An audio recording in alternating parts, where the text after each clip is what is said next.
Welcome to the Lean Solutions Podcast. This is the podcast that adds value to leaders by helping you improve performance using process improvement solutions with bottom line results. My name is Patrick Adams, and this season I'll be joined by three other amazing hosts, including Catherine McDonald from Ireland, Andy Ulrich from Australia, and Shane Doffenbaugh from the United States. Join us as we bring you guests and experiences of lean practitioners from all over the world. Hello and welcome to this episode of the Lean Solutions Podcast, led by your hosts, Catherine McDonald and myself, Patrick Adams. How's it going, Catherine? Great, Patrick.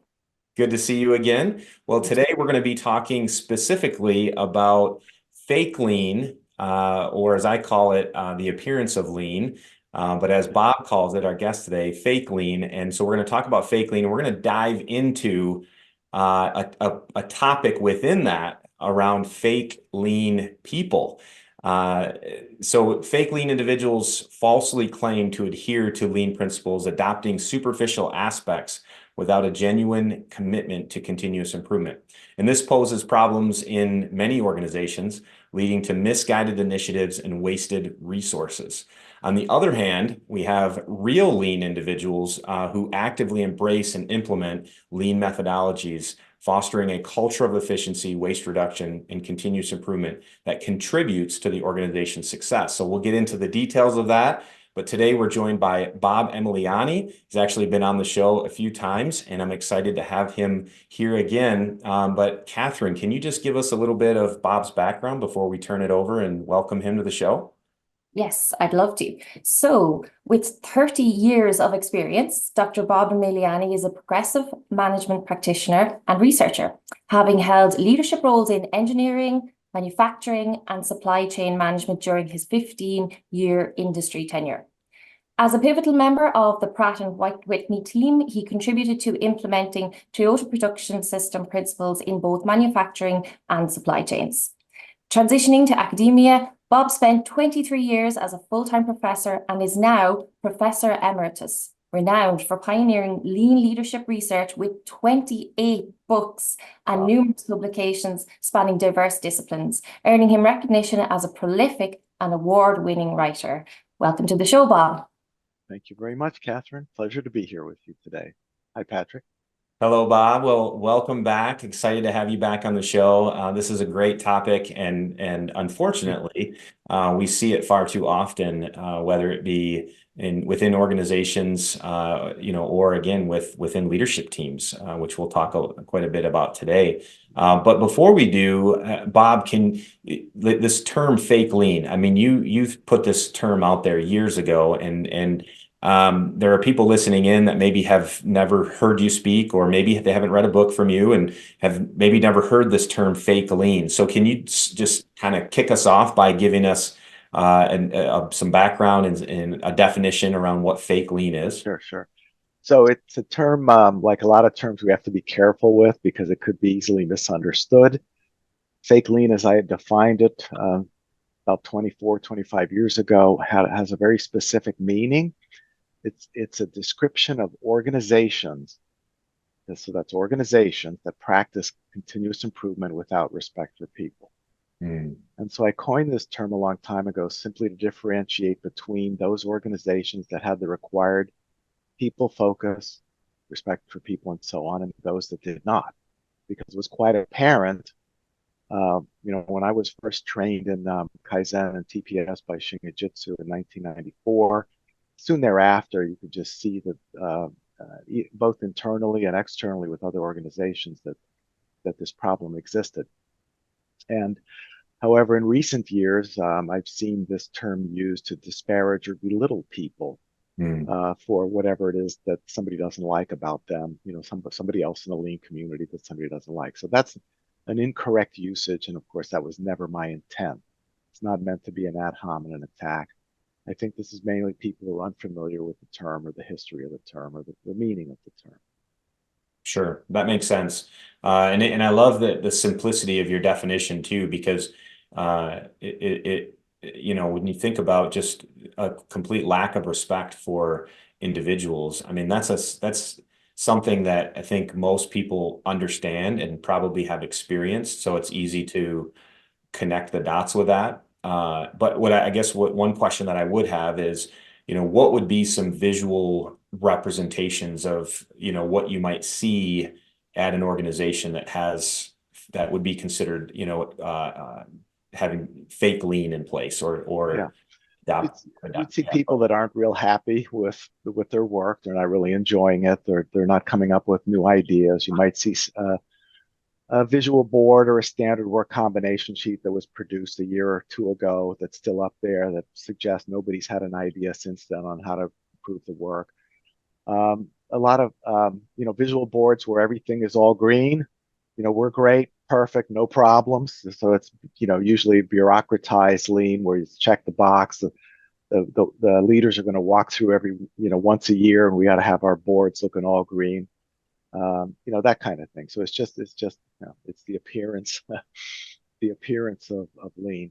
I might mention though that I coined this term as I was making the transition out of industry and into higher ed, because I was teaching a course in lean leadership, and I wanted some sort of convenient way to try to describe the differences in organizations that are practicing this, some much more successfully than others because it was so-called real lean as opposed to the other ones fake lean.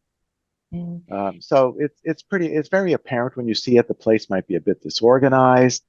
There's shadow boards for tools, but some tools are missing. Lots of inventory around that's not moving.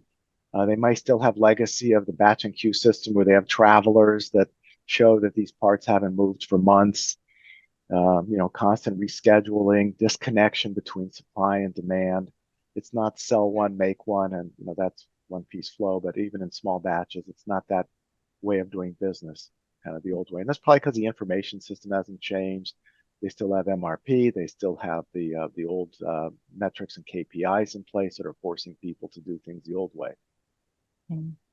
That's such a good visual representation. I can almost imagine walking in there with your description. It's really, really good.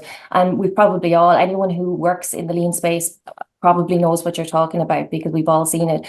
What would you say? So it sounds like these organizations have a good intention. They do set out to do something differently. They set up the visual boards. They have some idea that, they want to use lean tools. They want to be lean. So what do you think happens? Why do you think things drop or stop?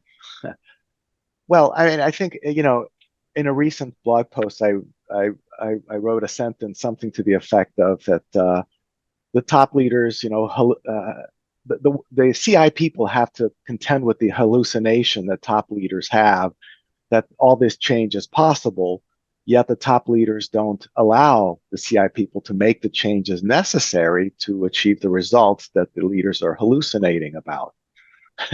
So we see it all the time where leaders, start to engage lean. They themselves are, of course, exempt, but everybody else, go do this lean stuff. And they expect big results, but when the CI people come and say, we got to change this, move things around, do this and that, this metric is no good, you got to change it and so forth, they're like, no. That's why I refer to it as a hallucination amongst the senior leaders, and immense frustration for the CI people, of course. Yeah, I can see where that would be super frustrating for a CI team, and I've experienced it myself. So I know exactly what you're talking about, and just kind of piggybacking on what you said around leaders. I think back to the comment that you made about this 25 years ago. I think you said when you coined the term fake lean, you were thinking about lean leadership and how to teach that and how to talk through it. So obviously this ties heavily back to leadership, and right. Just kind of unpack that a little bit and talk about if we're in an organization that we would consider practicing fake lean, then there's probably leaders that would be considered fake lean leaders, or I don't know what you would call that, but I know that's something you've talked about, you've posted about. So what do you call them, and what makes a leader fake we can call them fake lean leaders, I suppose, if you like, as a class of people, not as an individual, because that would be an ad hominem attack. Sure. But they're the leader who says one thing and does another. They're telling people do all this lean stuff. They themselves are not engaged. They don't know what it is. They can't lead it in any way. They don't understand it. They don't understand the language. I wrote a blog post years ago about the language of lean. You know, you don't use phrases like maximize and optimize in lean world. It's improvement. You got to know the difference between those things. There was a bunch of words that escape me at the moment, but you have to understand why in lean world you don't say those things. Or learning curve. You know, that's a batch and queue world way of thinking about things.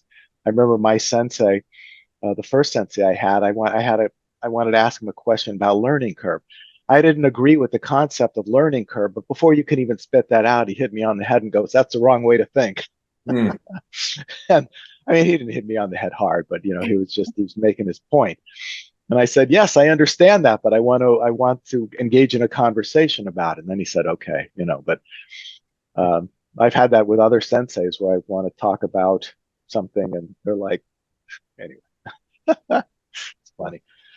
So you know, they're just engaged. And I was on an earlier Zoom today with somebody, and I referred to the CEO as the CCO, Mm. the fake lean leader, instead of the CEO being the CCO, Chief Confusion Officer, Ah. because they are saying that let's do this lean stuff, but then when you go to them and say you got to rearrange equipment, you got to get rid of this huge piece of equipment, we only need a small one. We need you know, a moonshine shop, you know, to create and invent and build our own machinery instead of buying this stuff all the time. We need to right size it. And of course, the leaders are like, "What are you talking about? We spent $2 million or $20 million on this thing, and it was just 2 years ago. And you want to junk it?" And yeah. No blame. We're not Mhm. blaming anybody for having bought that thing, made lousy decisions, and spent too much money. Right. So they just confuse everybody because they're basically asking for something that they're not willing to allow people to go do. Mm. Yeah. Could be the chief frustration officer, Right. Yeah, really. you know? So Could there also be a little bit of shiny object syndrome in there where leaders, it's a lack of focus maybe, where we know good things come from lean, you know, we start doing it, we understand there's benefit to it, but then something else takes our focus and suddenly we're on that and we don't see the link between lean and maybe other things we want to achieve, or we're just not making that connection.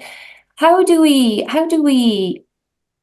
I suppose, guide leaders to, I mean, reduce that kind of practice and focus more when they do hear about lean and want to implement lean? How do we bring that focus?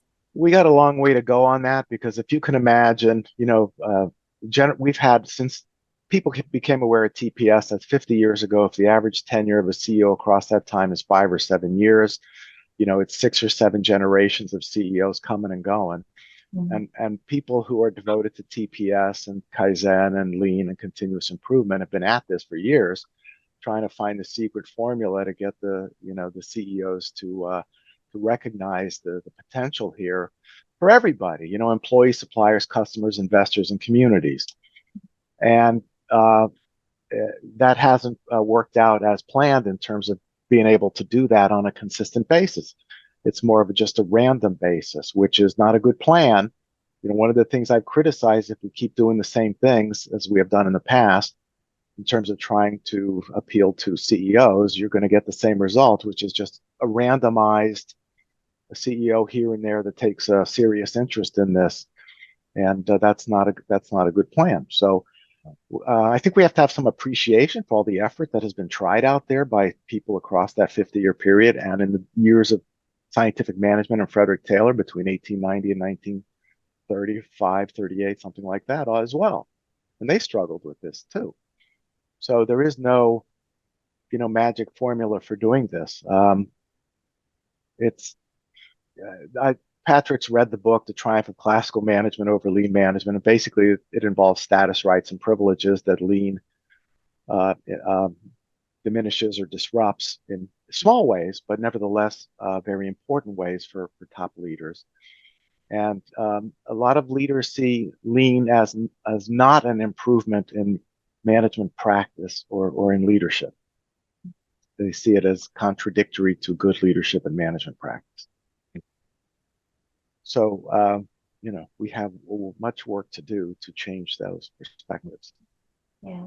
So, and I think everyone knows that we're not talking about all leaders at this point. That's correct. And you've been very clear about that, Bob. But there are, unfortunately, many people in leadership positions that would fit that. And I've worked for many of them and with many of them. So I know I know what they look like. I know what the experience feels like when you're working for someone like that. It's very difficult, especially as a CI practitioner trying to implement change in your organization. And if you don't have that support, or they say one thing but do another, it's super frustrating. So I know exactly what you're talking about. For so kind of going back to what Catherine said, I mean, how do we change it if we're in an organization where we have fake leaders? Is it even possible to do anything? That's one question I have. And then the other question, kind of along those same lines, is are we promoting the wrong people into leadership positions? Yeah. And should organizations be thinking about that? Like, why are these people in these positions in the first place? And how do we, if they are already there, how do we adjust that? If they're not there yet, should we consider who we're putting in those positions? Well, so I spent from 2015 through last year writing a series of 6 books to unravel the mystery, looking at it from 6 different directions: status, rights, and privilege, irrationality, secular spirituality, aesthetics, workmanship, and something else I forgot. And my purpose of writing those books is, hey, I can answer one question that's been around for 100 years. Why do most leaders resist, reject, or ignore progressive management? Okay, that question's answered, been around 100 years, now it's answered. Next question is, what do you do about it? Well, my approach would be to read the 6 books to understand the lay of the land, and then do your Kaizen thing and generate ideas to try once you understand the lay of the land. So we know in Kaizen you do a few days of pre-work to understand the lay of the land of your problems.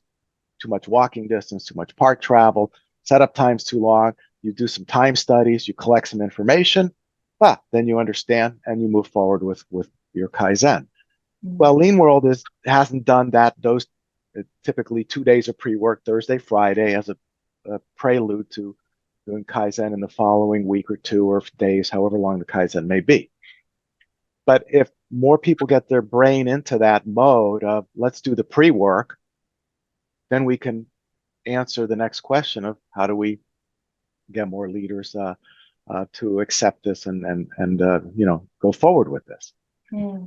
So you're not going to get anywhere if nobody does the pre-work, or if everybody thinks they know what it is.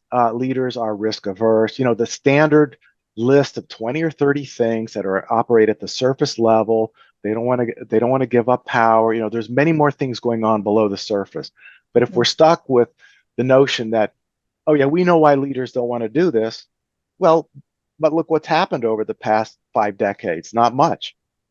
So you don't know really what the problem is. And that's another way to look at it in Lean World. What problem are you trying to solve? What's the real problem?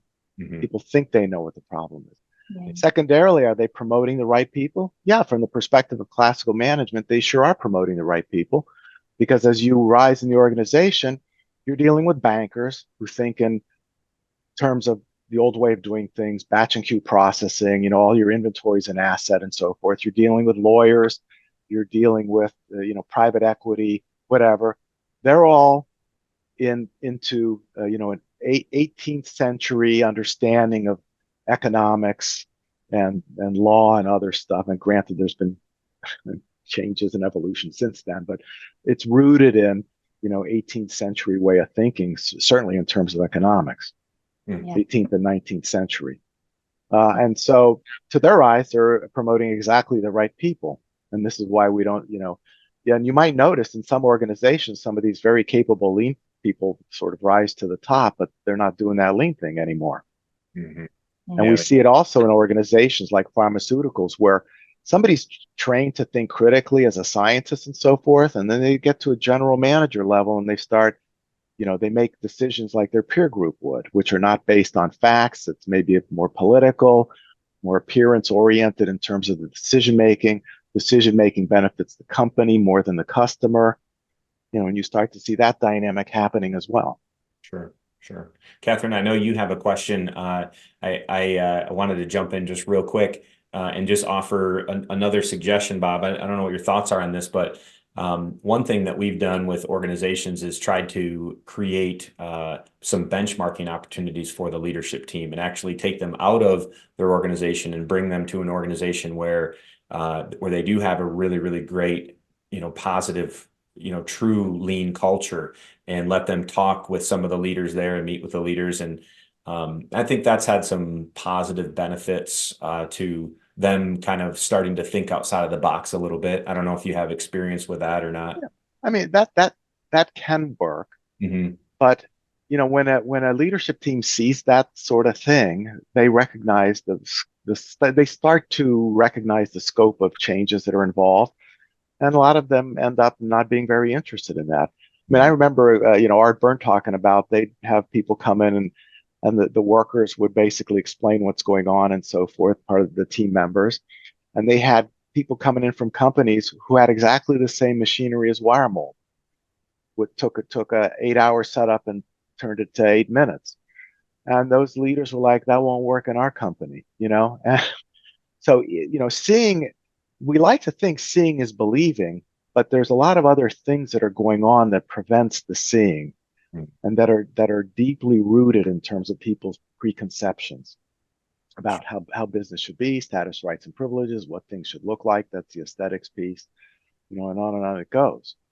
And so it's not just it can work, but it's not just a simple thing of every 100% of the leadership teams that you take to see this will say, yeah, let's do lean. It's more like 1 or 2% will move on that path. Sure. Hello, everyone. I am sorry to interrupt this episode of the Lean Solutions podcast, but I wanted to take a moment to invite you to pick up a copy of my Shingo award-winning book, Avoiding the Continuous Appearance Trap. In the book, I contrast the cultures of 2 companies I worked for. And though each started with similar lean models, one was mechanistic and only gave the appearance of lean, while the other developed a true culture of continuous improvement. The contrast provides a vivid example of the difference between fake lean and true lean. You can find the book on Amazon. Simply search my name or the title of the book. You aren't a reader? No worries. The audiobook is also available on Audible. Now, back to the show.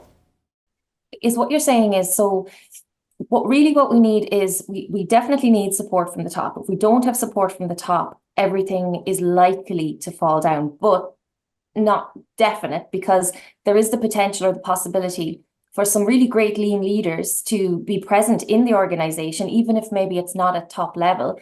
And maybe they do such great work that they influence the people around them. So they've got the right competencies for lean, they've got the right knowledge, but they've got the right, attitude, and they're people, and they are able to influence the people around them. So that's possible as well, isn't it? I've seen it happen. Yeah, I think it generally goes 2 ways. You have a top leader who says, I'm empowering you to go do it. I don't want to have anything to do with it myself, but you go do it. All right. And I've seen that be very successful. And that leader was serious. They don't want to be involved, and that you can do it, and they didn't interfere. But otherwise, as Art Byrne is fond of saying, everything must change. And probably 99% of leaders, when you say everything must change for lean, are going to say no thanks. And it is true. The metrics change, the KPIs change, the physical rearrangement, how you interact and treat people change. Most of the successful lean transformations have had profit sharing associated with it, at least historically. So yeah, a lot of things end up having to change. In Art's parlance, everything must change. He's right, but it's also a message that I think falls on the deaf ears in that peer group. Yeah, that's unfortunate. What would you say are the results, Bob, of having this fake lean leadership perspective within an organization? I mean, what happens holistically across the organization? Again, obviously depending on if you have some really strong lean leaders in the organization. But what if you didn't? What would that organization look like? What would happen? Well, I think one of the things that you see out there a lot with lean is people are very fond of it at lower levels, and they like it because they're learning new things and so on. Okay, that's great.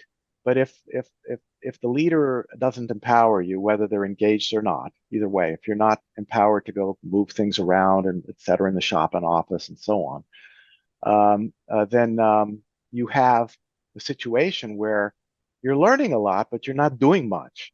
Hmm. And one of the things that's really emphasized, and there'll be a blog post tomorrow on this, which whenever this airs, it'll have been weeks earlier, but it's titled "Learning is Not Good Enough," because in Toyota world and in other companies that have mindsets similar, they don't have to have been influenced by Toyota necessarily, but there are other practical minded leaders. But one of the things they care a lot about, not totally, but one of the things they care a lot about is know-how. Do you know how to do this? I mean, you can read a book on how to play a guitar and you can know music theory by reading about it, but do you know how to play the guitar? And that's know-how. Learning is reading the book and playing guitar, for example, or talking to other people or whatever. Learning is typically understood as preceding practice. And so the thing that's happening in those organizations is the know-how is lacking. I mean, in terms of doing the kind of things that end up showing up not just on the bottom line, income statement, balance sheet, statement of cash flows, but also better quality, growing market share, higher profitability, greater customer satisfaction, new features and benefits to new products, and so on. So you have an organization that's learning, but so what? The know-how for creating a flow line, chaka-chaka line, chaku-chaku to say it properly, line. These things set up production. These things are lacking. And that's what really matters. So when people say lean is all about learning, that upsets me because the learning has to take the next step into the know-how.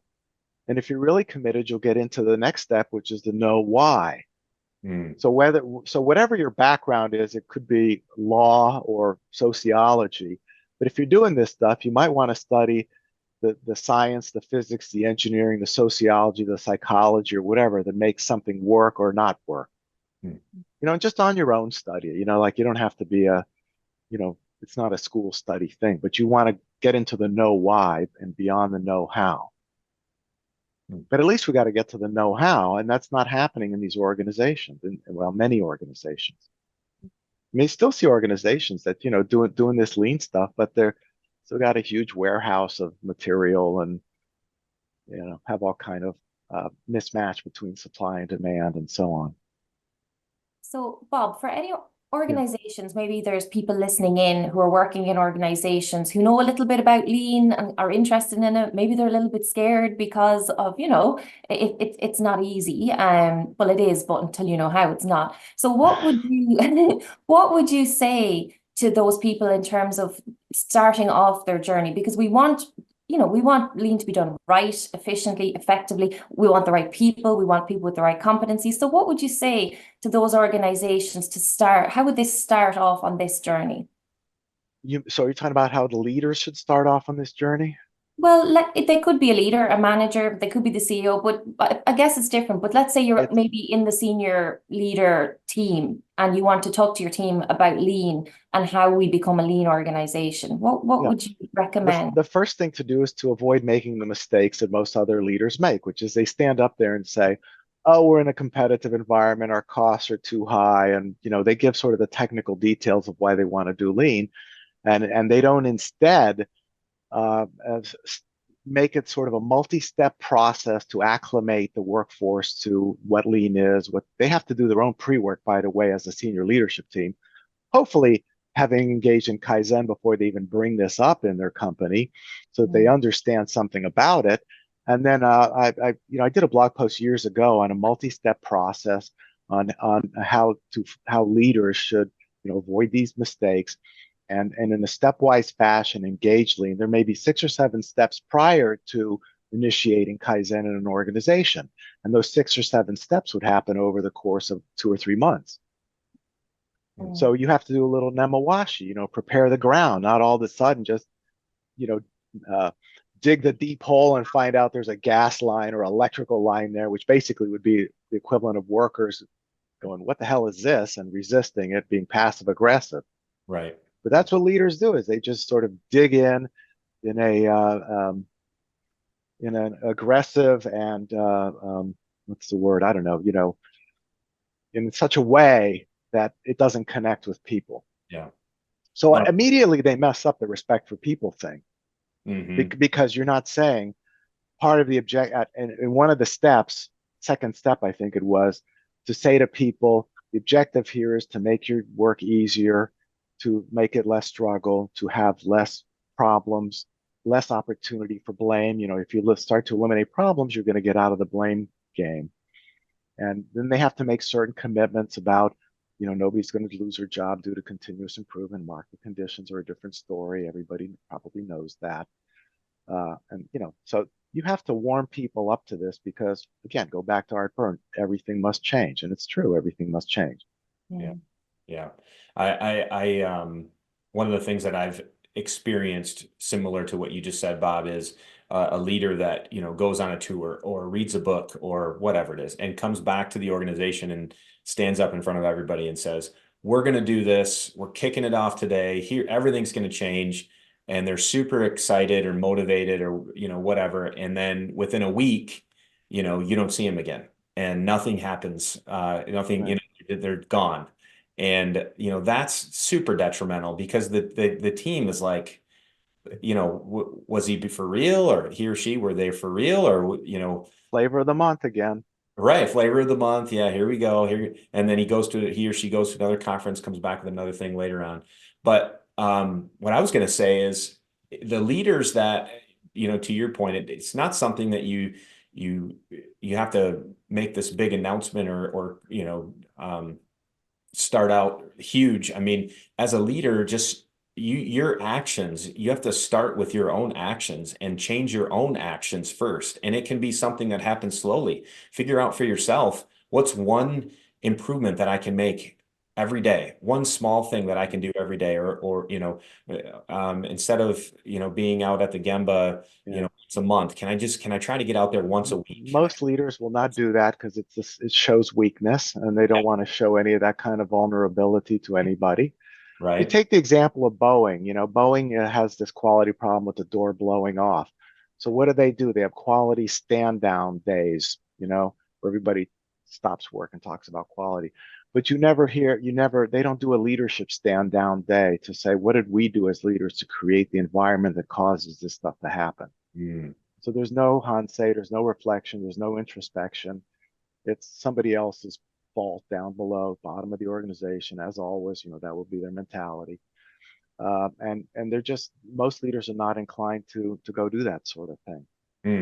And what would you say, can you explain Hansei a little bit, and reflection, and maybe expand on that a little bit for those that maybe are hearing? I mean, you reflect on what happened, good or bad, and good. Either way, if it's good or bad, you think of changes that you want to make the next time you encounter such a situation, or just in terms of your daily routines and how you engage and interact with people and so on.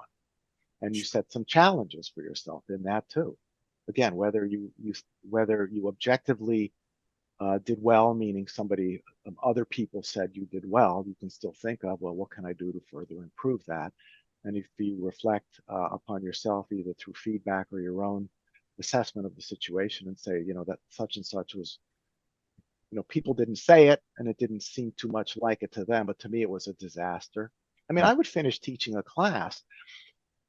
I taught students in the evening, and so the class was over at like 8:30, and they were just still sitting in their chair when I was done. And I'm like, they're so enraptured.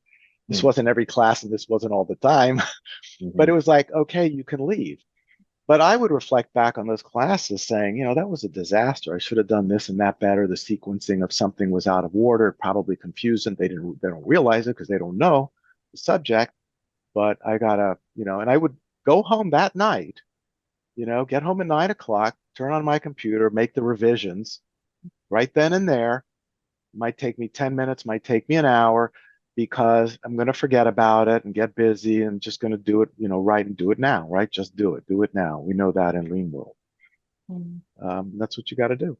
Yeah, that resonates so much with me because probably half the work I do is actually leadership coaching. And I only got into that because when I started as a lean coach, I realized that leaders in organizations, sometimes they need support and development on their leadership skills and style in order to coach the people on their teams to support them through lean and becoming leaner. So if you don't have leaders with the right skills, those leaders can't lead the teams and everything falls down, as we just said earlier. So do you think there's maybe there's a lack of that? There's a lack of coaching, ability to coach in terms of the leaders in our organizations. Could that be a barrier as well?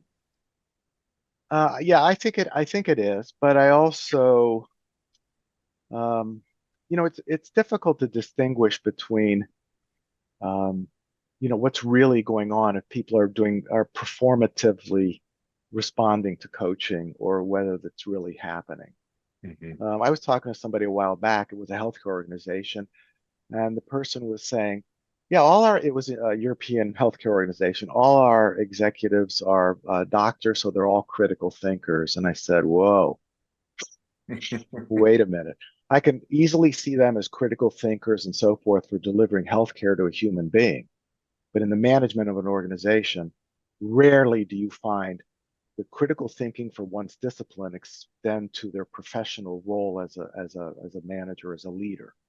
Because then you have, I mean, an organization's hierarchical, it's political, it has money involved, even if it's a not-for-profit, whatever. And so people start making weird decisions based upon, you see lots of biases, cognitive biases come into play, lots of illogical thinking. So no, I'm not so sure. I'll say categorically, I'll rephrase that, not so sure. Categorically, there is a lack of critical thinking going on, scientific thinking, if you prefer that term, typically from middle management on up. At times they think scientifically, but as a rule, no. Mm-hmm.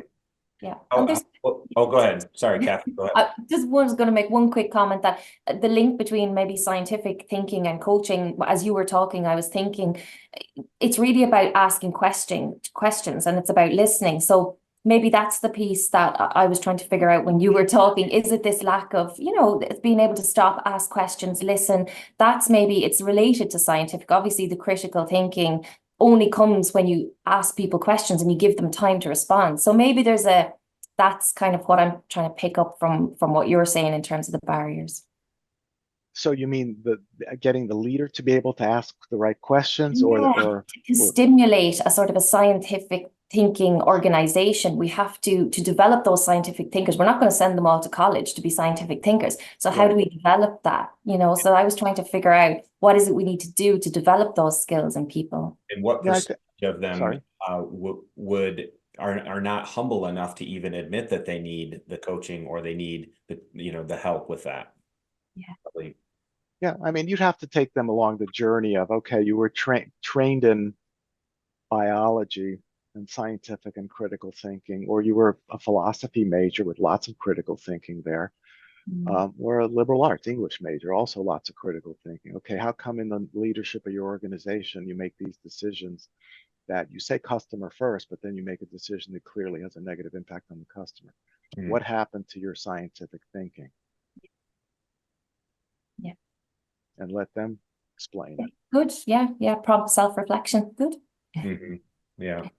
How do you teach scientific thinking, Bob? If someone was listening in and they were like, I really would like to learn to critically think better, what would you?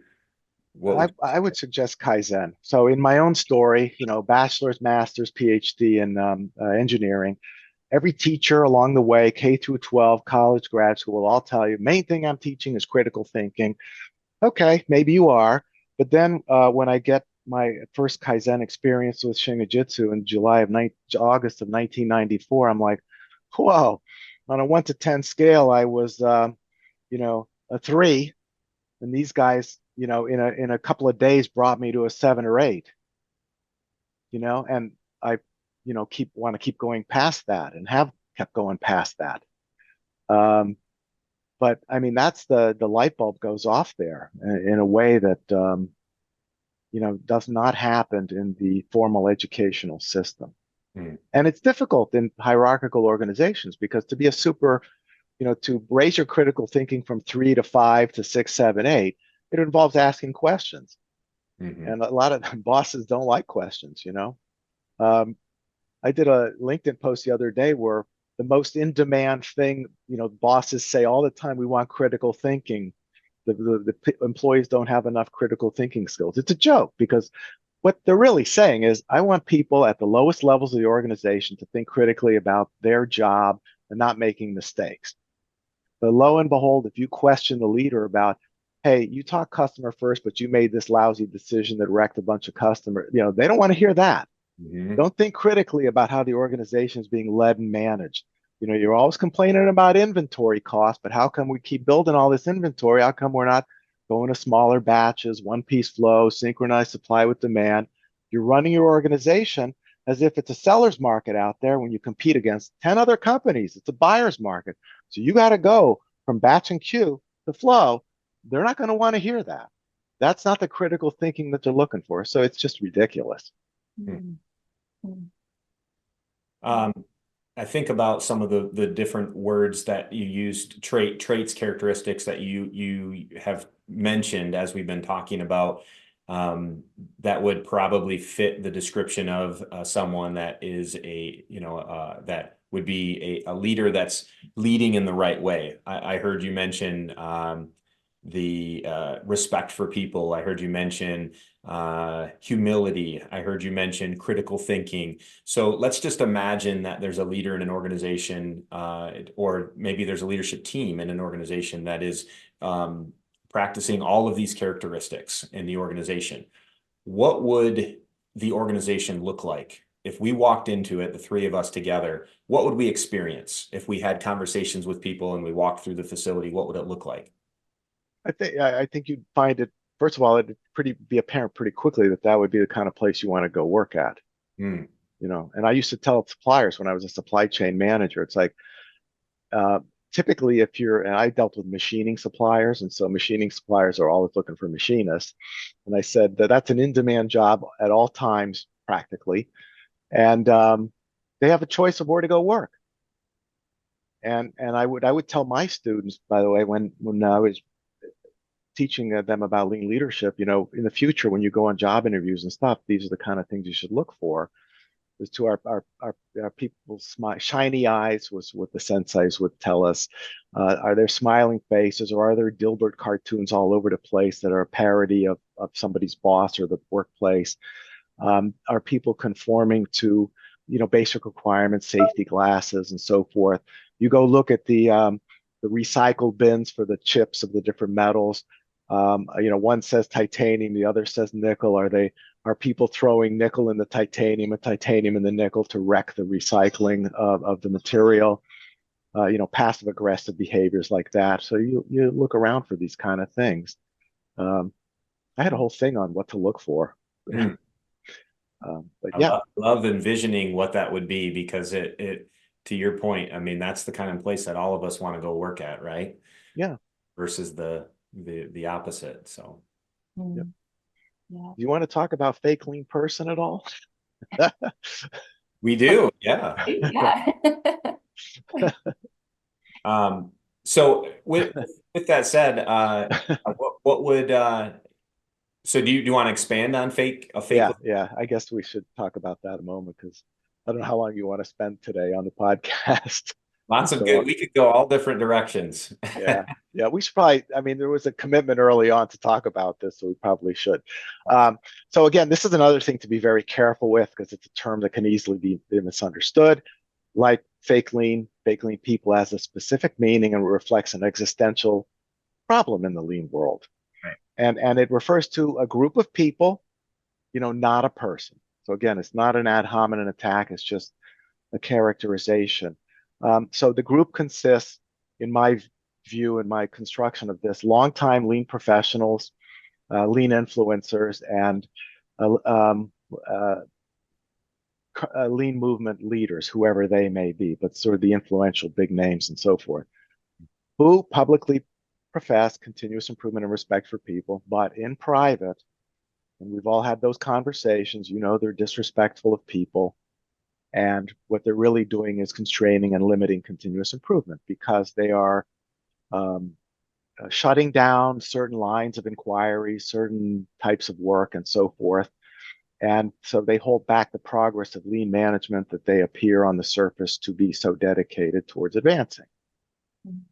Okay, so, I have seen this for a lot of years and frankly got tired of it recently and gave it a name, a fake lean person. Again, I don't mean it as an ad hominem attack. It says fake lean person, but it's meant to reflect a group of people. It's not a pejorative term. It's just a description of the lack of desire, inability for certain people to walk the talk. Sure. And you can think of it as synonymous with hypocrite, people who say one thing and do another.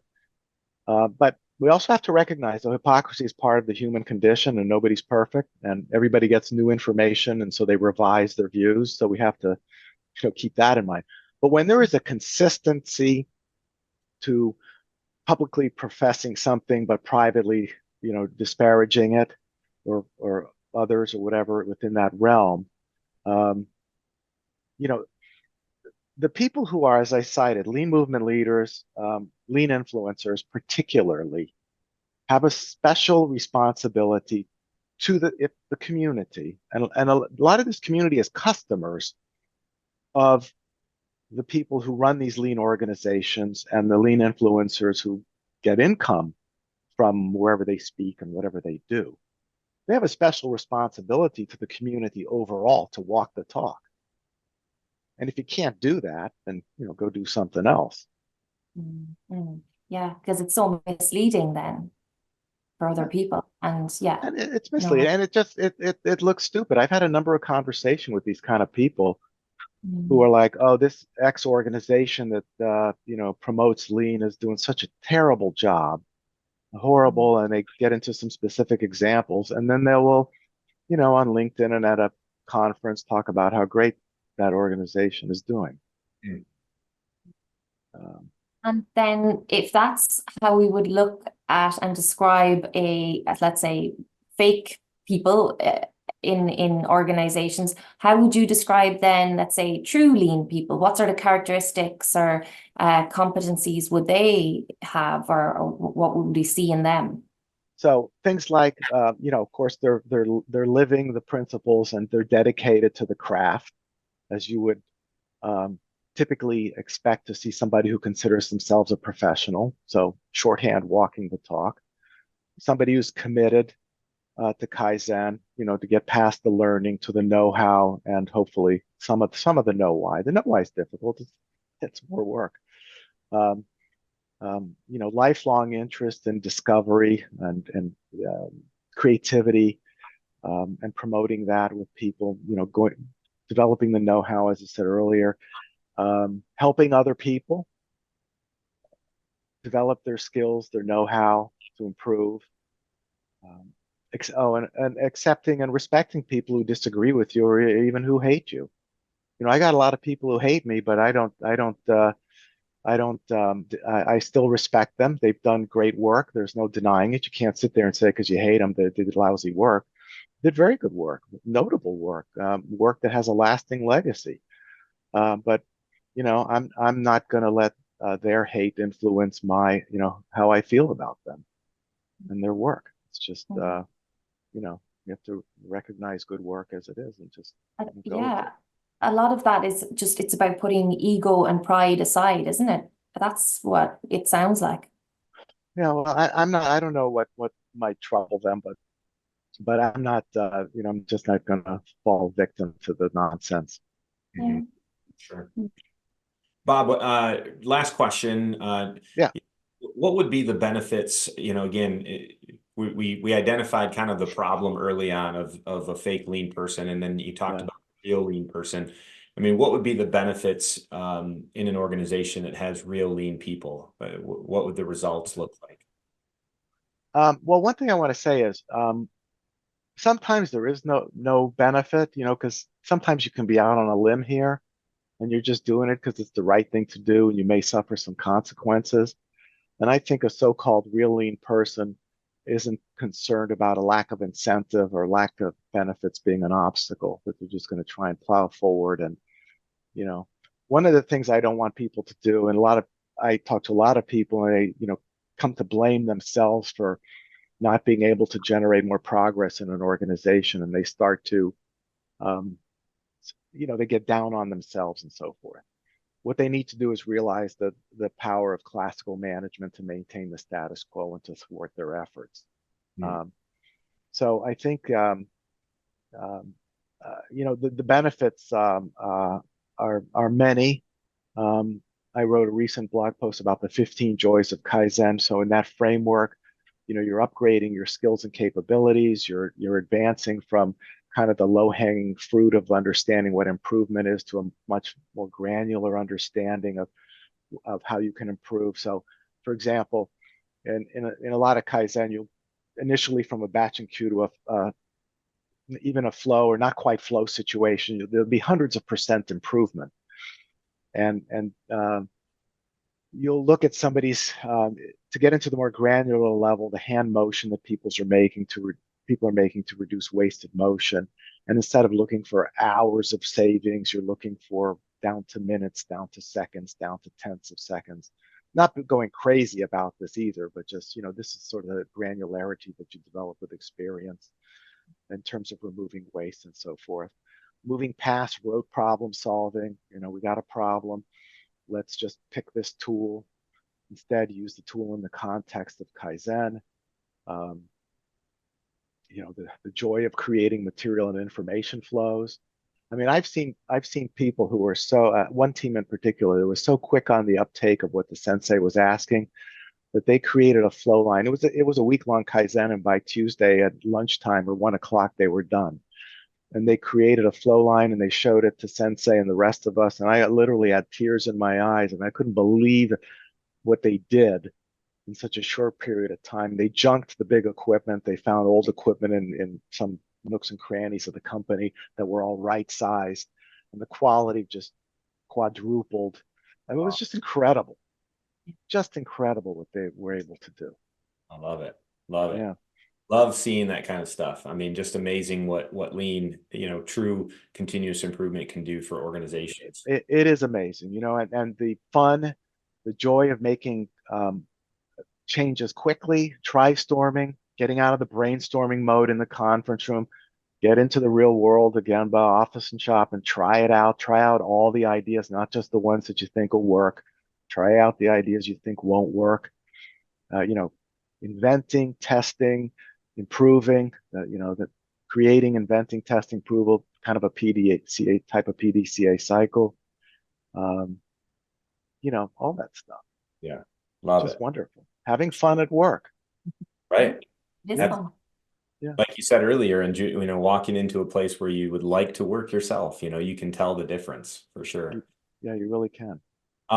Bob, I hate to close this up here because, again, like we said earlier, we could go down so many paths with you. I mean, you have, so many books out there and so many different topics that can help people that are listening in right now. Where's the best place for people to go to find a book that fits, a challenge that they have? So if you go to my website, bobemiliani.com/books, you'll see the books. You can click on the images to find out the detail. And obviously, they're going to be all available on Amazon, or support your local bookstore. They can certainly get it too. They can get it through Ingram, the book distributor. Perfect. Well, we'll drop a link to your website into the show notes. So if anyone's interested, you can go right to the show notes and click on the link, and it'll get you right to Bob's page. So again, Bob, appreciate you being back on the show. Maybe next time we can pick one of your books and just dive into a topic that we could pull out of one of your books. Okay. But either way, we'd love to have you back on the show. Always love the conversations and just love the impact that you're having with all of the amazing content that you put out there, whether it's through your books, social media, or even through higher ed. We just appreciate you. So thank you. Thank you, Patrick. And Catherine, thank you. Thank you so much. All right, take care, Bob. You too. Thanks so much for tuning in to this episode of the Lean Solutions Podcast. If you haven't done so already, please be sure to subscribe. This way you'll get updates as new episodes become available. If you feel so inclined, please give us a review. Thank you so much.